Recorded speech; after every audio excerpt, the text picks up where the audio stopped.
다양한 관점과 깊이 있는 담론이 만나는 곳, 더 디베이트해 오신 것을 환영합니다. 오늘 우리가 다룰 주제는 추리 문학의 황금기를 이끌었고 지금까지도 가장 매혹적인 하위 장르로 꼽히죠. 바로 밀실살인입니다. 네. 안에서 굳게 잠긴 방, 그리고 물리적으로 불가능해 보이는 범죄. 이 설정은 정말 늘 우리를 매료시켜 왔잖아요. 존 딕슨 카의 고전적인 명작들부터 시작해서 요코미조 세이시나 시마다 소주로 이어지는 일본의 본격 미스터리에 이르기까지 말이죠. 맞습니다. 그래서 오늘 저희가 파헤쳐볼 핵심 쟁점이 바로 이겁니다. 밀실 미스터리의 본질적 가치는 독자와 작가 간의 정교하고 지적인 그 논리적 게임에 있는가? 아니면 밀폐된 공간이 주는 심리적 압박, 그리고 기괴한 분위기를 통한 인간 내면과 고딕풍 서사의 탐구에 있는가? 바로 이거죠. 네, 아주 명확하네요. 현장에서 직접 증거를 수집하고 사건의 실체를 재구성하는 수사관의 입장에서는요. 밀실 미스터리의 진수는 완벽한 물리적 트릭과 그 공정한 단서 배치를 통해 완성되는 치밀한 논리적 퍼즐이라고 봅니다. 반면에 오늘 저와 함께 하실 작가님께서는 전혀 다른 아주 흥미로운 관점을 가지고 계시죠? 네, 그렇습니다. 저는 직접 이야기의 구조를 짜고 인물들을 살아 숨쉬게 만드는 작가의 입장이잖아요. 그래서 서사와 분위기가 가진 그 압도적인 힘을 강조하고 싶어요. 범죄가 물리적으로 불가능하다는 사실 자체가 자아내는 초자연적인 공포, 그리고 밀폐된 공간 속에 갇힌 인물들의 무너져 내리는 심리적 긴장감. 이것이야말로 이 장르가 지닌 진정한 마력이라고 생각하거든요. 밀실은 그저 정답을 맞히기 위한 수학 문제나 기계적인 퍼즐이 아닙니다. 인간 내면의 불안을 극대화하는 가장 강력한 서사적 장치죠. 도마지의 관점이 아주 팽팽하게 세워졌군요. 그럼 제가 먼저 왜 이 장르가 철저한 이성의 퍼즐인지 조금 더 구체적으로 말씀드려 보겠습니다. 범죄 구조를 분석해보면요. 보통 누가 범인인지 혹은 왜 범행을 저질렀는지가 중요하잖아요. 그렇죠. 후더니트나 와이더니트죠. 네. 하지만 밀실은 유독 어떻게 범행이 이루어졌는가, 즉 트릭의 모든 것을 집중하는 가장 정교한 논리의 시험대입니다. 우리가 흔히 말하는 페어플레이 룰이라는 게 있잖아요. SS 반다인이 강조했던 것처럼 작가가 독자에게 사건 현장의 평면도나 단서를 하나도 숨김없이 다 보여주고 시작하는 겁니다.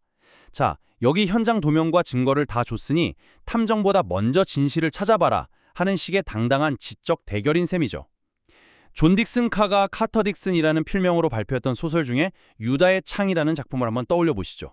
헨리 메리베일 경이 등장하는 아주 멋진 명작이죠. 그렇습니다. 상황이 대략 이렇습니다. 청년이 피해자와 단둘이 방에 들어가요. 문은 안에서 굳게 잠겨 있고 창문도 다 봉쇄되어 있죠.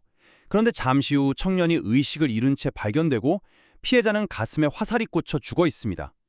방 안에는 헝클어진 옷, 위스키 디캔터가 있고 무엇보다 그 화살에는 청년 본인의 지문이 선명하게 묻어 있어요. 완벽한 덫이네요. 그러니까요. 모든 물리적 증거가 단 한 사람을 범인으로 지목합니다.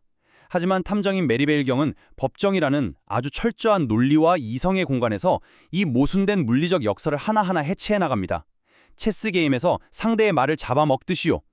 독자는 수사관과 동일한 증거를 바탕으로 이 메커니즘을 논리적으로 분해하는 과정에서 최고의 카타르시스를 느낍니다. 감정이 개입할 틈이 없는 철저한 설계도인 거죠. 유다의 창에서 보여주는 그 치밀한 법정 공방, 저도 정말 사랑합니다. 하지만 형사님, 저는 밀실을 단순히 풀기 위한 기계적 퍼즐이나 설계도로만 한정 짓는 것에는 약간 반대하고 싶어요. 물론 논리적 정합성은 중요하죠. 뼈대가 튼튼해야 집이 안 무너지니까요. 하지만 독자를 그 세계로 끌어당기고 밤을 새워가며 책장을 넘기게 만드는 진짜 힘은 밀실이라는 공간 자체가 뿜어내는 심리적 위력입니다. 같은 작가인 존 딕슨 카의 활용법정을 한번 생각해 볼까요? 그 작품은 분위기가 확연히 다르긴 하죠. 맞아요. 시작부터 독자를 아주 귀괴하고 어두운 세계를 확 밀어넣거든요. 주인공이 우연히 과거 범죄 기록을 보게 되는데 1861년에 단두대에서 처형된 독살마의 사진이 자기 아내와 소름 끼치도록 똑같다는 걸 발견해요. 이름도 같고요.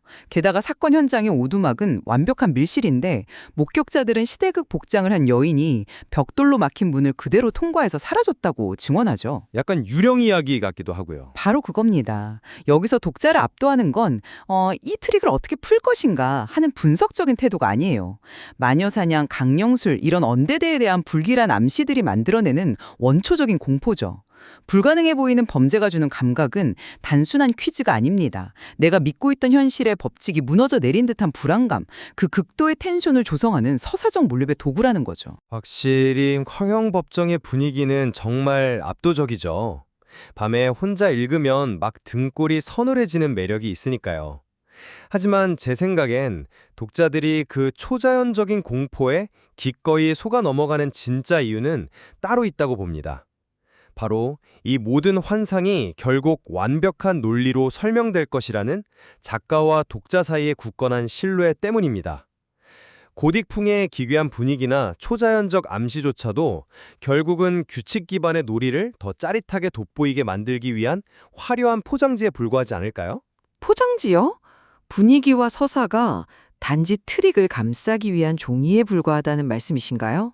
좀 단호하게 들리실 수 있겠지만 기저에 깔린 논리를 본다면 그렇습니다. 단서와 해결의 논리성이 결여되어 있다면 추리소설로서의 생명력은 성립할 수 없거든요. 일본 본격 미스터리에서 흔히 볼 수 있는 책 속 부록들을 떠올려 보시죠. 아, 평면도나 지도 같은 거요? 네, 저택의 평면도, 방의 단면도 이런 거요. 시마다 소지의 삐뚤어진 집의 범죄 같은 작품은 어떤가요? 저택의 모든 바닥이 5도씩 기울어져 있다는 터무니없어 보이는 건축적 기믹을 아예 소설의 핵심으로 삼습니다. 작가는 이 다이어그램을 독자에게 제공하고 그 5도의 기울기는 결국 살인 트릭의 물리적 조건과 완벽하게 맞아떨어지죠. 재판 장면이나 건물 구조도의 제시는 이 장르가 철저하게 이성적인 지적 유의임을 웅변합니다. 물리적 제약이 명확하지 않다면 아무리 으스스한 공포도 한낱 허황된 판타지에 머물고 맙니다. 논리가 빈약한 분위기는 쉽게 무너지는 법이니까요. 그 평면도 같은 물리적 장치들이 기하학적인 지적 환상을 준다는 점은 공감해요. 건축물 자체가 하나의 거대한 트릭으로 작동하는 쾌감이 분명 있죠. 하지만 형사님, 실제로 독자의 마음을 서늘하게 만들고 이야기 속으로 멱살을 잡고 끌고 가는 근원이 과연 건축학적 호기심일까요? 저는 조금 다른 각도에서 일상적인 감정을 짚어보고 싶습니다. 우리가 아주 익숙하고 안전하다고 믿었던 내막 문이 안에서 잠겨 있는데 바로 그 안에서 가장 끔찍한 살인이 일어났다고 상상해 보세요. 현장 감식하러 가면 제일 끔찍한 상황이긴 하죠. 상상만으로도 상당히 불쾌하고 섬뜩합니다. 그렇죠. 가장 안전해야 할 보호의 공간이 한순간에 가장 고립된 무덤으로 변하는 순간입니다. 이때 우리의 이성은 마비되고 맙니다. 요코미조 세이시의 명작 혼진살인 사건이 노린 게 바로 이원초적 공포예요. 겹겹이 닫힌 본체에서 신랑 신부가 잔혹하게 피살되는데 범인의 흔적은 전혀 없고 밖에는 새하얀 눈밭뿐입니다. 그런데 그 눈 내린 고요한 밤에 섬뜩한 검은 고소리가 울려 퍼지고 핏자국이 묻은 일본도가 꽂혀있죠. 시각적 대비가 엄청난 명장면이죠. 네, 이 고립된 마을이라는 단절된 공간이 주는 심리적 압박감을 빼고 이 소설을 상상할 수 있을까요? 귀괴한 분위기를 빼버린다면 그 정교한 트릭은 그저 무미건조한 물리학 시험 문제가 됩니다. 닫힌 공간은 인간 내면의 광기를 담아내는 완벽한 심리적 무대인 겁니다. 혼진살인 사건의 그 미장센, 눈과 피, 검은 고소리, 분위기의 힘을 아주 잘 설명해 주셨습니다. 하지만 여기서 한 걸음 더 들어가 생각해보면요. 작가님이 방금 말씀하신 그 이성의 마비를 극복하고 다시 질서를 되찾는 과정에 집중할 필요가 있습니다. 밀실 미스터리가 지금까지 생명력을 잃지 않은 진짜 이유는 결국 그 이면에 버티고 있는 트릭의 물리적 완벽성 때문이거든요. 레이먼드 챈들러 같은 하드보일드 작가들의 비판을 한번 떠올려 볼까요? 챈들러는 본격 미스터리를 아주 신랄하게 꼬집었죠. 너무 비현실적이고 자기적이라고요. 정확합니다. 현실의 범죄자들은 살인을 하려고 복잡한 기계 장치를 만들거나 기상천외한 건축물을 짓지 않는다는 거죠. 현장 수사관 입장에서 봐도 얼음으로 열쇠를 만들거나 줄을 연결해 밖에서 빗장을 거는 범인 거의 없습니다. 그렇죠. 현실에선 찾기 힘들죠. 네, 어떻게 보면 터무니없어요. 그런데 역설적이게도 팬들이 이 장르에 열광하는 이유는 바로 그 비현실적일 만큼 정교한 기계적인 치밀함 덕분입니다. 다시 유다의 창으로 돌아가 보면 잠긴 문과 지문은 완벽한 논리적 모순을 창조합니다. 이 모순을 과학적 추론으로 깨부수는 과정, 이게 묘미죠. 초자연적 공포는 미끼일 뿐이고 탐정의 논리를 통해 마법이 해체될 때 독자는 지적 쾌감을 얻게 됩니다. 질서를 회복할 때 느끼는 쾌감? 그 부분은 확실히 중요한 축입니다. 하지만 기계적 논리의 쾌감만으로 장르의 100년 역사를 지탱했다고 보기엔 무리가 있지 않을까요? 독자가 진정으로 사랑하는 건 불가능한 범죄가 주는 신매적 경이로움 그 자체입니다. 앞서 말씀드린 귀괴한 검은고 소리는 트릭을 가리기 위한 단순한 장식이 아니에요. 이성의 경계를 허물고 무의식 깊은 곳에 있는 공포, 즉 언캐니를 끌어내는 핵심 장치죠. 초기 작가들이 에드거 앨런 포의 모르그가의 우울에서 깊은 영향을 받았다는 걸 떠올려 보세요. 네. 최초의 밀실 미스터리죠. 살인이 예술적이고 귀괴하게 연출될수록 우리는 인간 본성의 어두운 심연을 엿보게 되는 겁니다. 트릭의 완성도도 중요하지만 서사적 경이로움과 융합되지 않으면 그냥 십자말풀이에 불과해지는 거죠. 심연이라 아주 매혹적인 해석이네요. 하지만 이 지점에서 우리는 극중 탐정이라는 캐릭터의 역할을 짚고 넘어가야겠습니다. 작가님이 말씀하신 그 혼돈을 철저히 통제하고 결국 이성의 승리를 증명하는 존재가 바로 탐정 아닙니까? 존 딕슨 카의 분신이자 유다의 창 주인공인 헨리 메리빌 경을 보시죠. 겉으로는 퉁명스럽게 투덜거리는 괴짜 노인 같지만 그 이면에는 물리적 단서들을 조립하는 냉철한 분석가의 정신이 있습니다. 그는 결코 기괴한 분위기에 휘둘리지 않아요. 바닥에 먼지, 시계, 바늘 같은 팩트들을 모아 진실을 세우죠. 냉철한 추론 기계라는 말씀이시군요. 그렇습니다. 이 분석가가 중심을 잡고 있기 때문에 아무리 귀괴한 밀실이라도 독자는 퍼즐풀이에 집중할 수 있는 겁니다. 탐정의 이성의 대변자라는 점은 일정 부분 동의해요. 하지만 헨리 메리베일 경이나 기도온 펠 박사, 긴다이치 코스케 같은 캐릭터를 과연 차가운 추론 기계로만 볼 수 있을까요? 그들이 지닌 독특한 기이함을 놓쳐선 안 됩니다. 기도온 펠 박사는 엄청난 거구에 망토를 두르고 다니는 신화 속 인물 같고요. 긴다이치는 다해진 기모노를 입고 비듬이 떨어지도록 새집 같은 머리를 마구 긁적입니다. 듣고 보니 확실히 전형적인 경찰이나 수사관의 모습과는 거리가 멀긴 하네요. 바로 그거예요. 이들은 이성과 비이성, 현실과 초현실의 아슬아슬한 경계에 서 있습니다.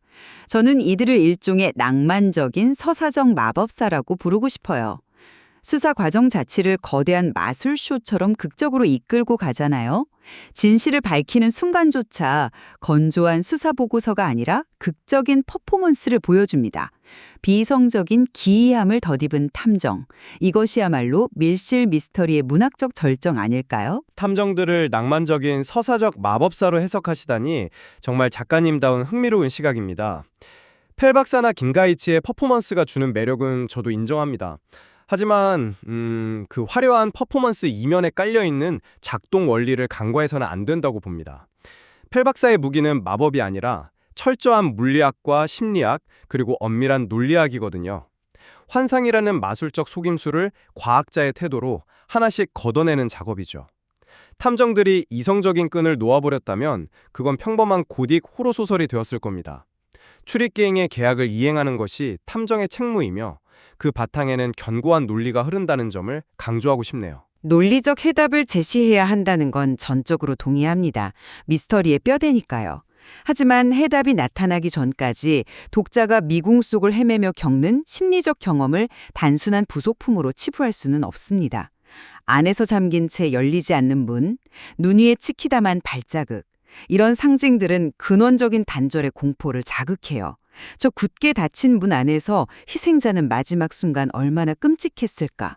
인간의 악애가 어떻게 저렇게 귀기한 형태를 띄었을까? 질문하게 되죠. 꽤 감정적이고 본질적인 질문이네요. 네, 세계의 관이라는 소설에서 기드온 펠 박사가 밀실 강의를 하잖아요. 그건 기계적 분류를 넘어서 불가능이라는 환상이 주는 문학적 아름다움을 역설하는 과정이라고 생각합니다. 논리가 튼튼한 뼈대일지는 몰라도 책을 덮었을 때 독자 가슴에 영원히 남는 건 서사의 살과 피, 즉 인간 내면 탐구와 숨막히는 분위기입니다. 뼈드와 살과 피로 비유하시니까 양측의 입장이 정말 유기적으로 잘 다가오네요. 오늘 열띤 대화를 나누다 보니 어느덧 마무리할 시간이 다가왔습니다. 현장에서 논리를 바탕으로 사건을 대하는 제 입장을 요약해 보겠습니다. 밀실 미스터리는 결국 명확한 규칙이 지배하는 견고한 퍼즐입니다. 독자에게 단서를 공정하게 제공하면서도 치밀한 설계로 속여 넘기는 지적 탁월함, 물리적 한계를 기계적 트릭으로 돌파해내는 인간 이성의 힘과 카타르시스가 이 장르의 최우선 가치라는 점을 재확인하고 싶습니다. 네, 작가의 관점에서 저도 요약해 볼게요. 논리적 정합성이 가장 훌륭한 토대라는 점은 부정하지 않습니다. 하지만 이 장르가 문학으로서 지닌 진정한 마력은 인간의 원초적 공포와 고딕적인 분위기, 그리고 심리적 단절감을 극대화하는 서사적 경험에 있습니다. 논리라는 차가운 칼날 이전에 미지의 것에 대한 두려움을 마주하게 만드는 짙은 안개야말로 밀실 미스터리의 진정한 심장이라고 생각합니다. 하나의 닫힌 방이 완벽한 퍼즐의 무대이자 인간의 공포를 담아내는 캔버스가 될 수 있다는 게 새삼 놀랍습니다. 이렇게 상반되면서도 서로 보완해내는 논의를 이끌어낼 수 있다는 점에 저 역시 깊이 공감합니다. 맞아요. 이성의 승리와 서사의 경이로움, 어느 한쪽만 정답이라고 단정 지을 순 없겠죠. 오히려 이 두 매력이 가장 좁은 공간에서 강렬하게 융합하는 게 이 장르니까요. 오늘 정말 즐거운 대화였습니다, 형사님. 저도 마찬가지입니다, 작가님. 어느 쪽에 더 마음에 끌릴지는 언제나 독자 여러분의 몫이겠죠. 청취자 여러분께서도 수많은 밀실 미스터리 원전 속에 굳게 닫힌 문을 직접 열고 들어가 보시길 바라면서 정교한 논리의 미학과 서늘한 서사의 공포를 직접 탐구해 보시기를 권해드리면서 오늘 더 디베이트는 여기서 인사드리겠습니다. 끝까지 함께해 주셔서 대번히 감사합니다.